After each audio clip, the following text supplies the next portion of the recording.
चुना के कहा जाता रू हो।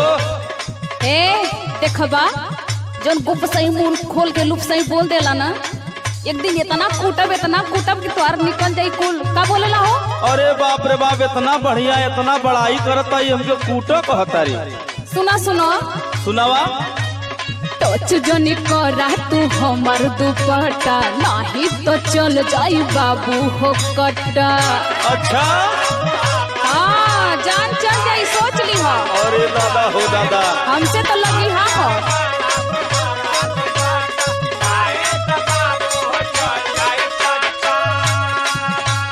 टच जनी करा तू हमर दुपट्टा, नहीं तो बाबू हो चल जाही कट्टा। तब रह जाई बाई हमें लटक के। ए गोरी का हो? आवा न आवा गोरी है ने लपा के, ते दाना चुम्मा गोरी है को चपा के।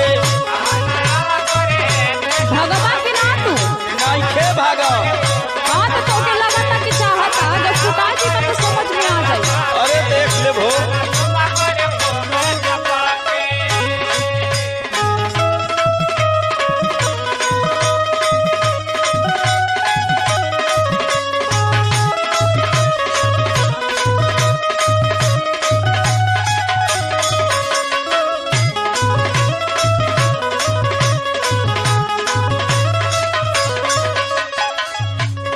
देखा का देखे हो?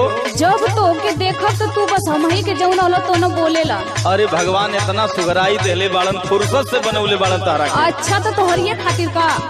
अरे हमारी खातिर ना तक नसीब जेकर होई उ तले जइबे करी। सुना सुना सुनावा। तो तू काहे कुदत हुआ?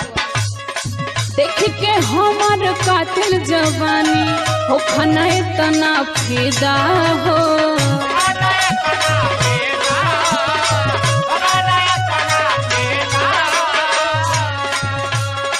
एक बार देता तू हमके परमिशन, ओखे ना दे ही वजूदा हो।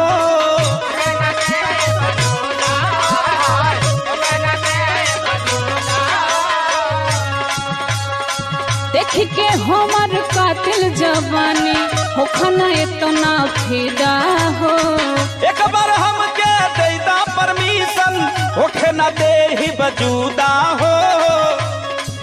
मार खइबा तू लगे झटक के। ए गोरी बोला हो। आवा न आवा तनी है ने लपा के, ते दाना चुम्मा गोरी एगो चपा के।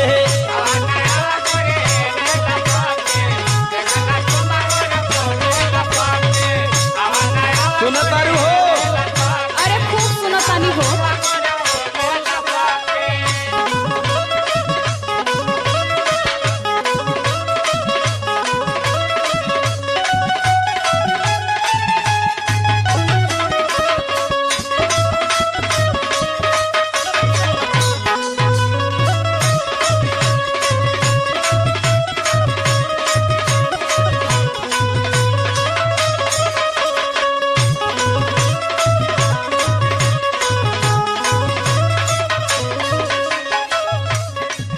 तू तो ऐसे बोलेला जैसे लगला कि पूरा दुनिया के जॉब तो ही करेला। नहीं हो। हाँ ये गली ओ गली जब देखा तो घूमते रहबा, मेहरारू चाहिए सुघर। सुना सुना, जे सुघर है तो सुघर हिला बड़ाई होइबे करी। अच्छा तो तू ही बस बड़ाई करबा हमार। अरे सब करी हो। सुनो सुनावा। गली के बाड़ा तू तो आवारा, होई न संगे गुजारा हो।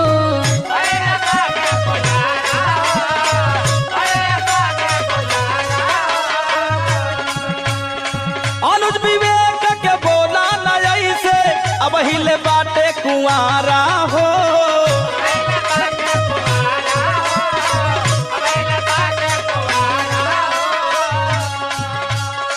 गली के बाड़ा तू तो आवारा, होई न संगे गुजारा हो।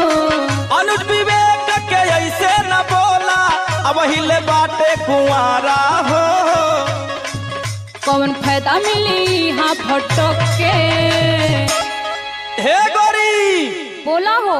आवा न आवा तनी है ने लपा के, ते दाना चुम्मा गोरी एगो चपा के। अरे हटा हो, आइल बड़ा तू।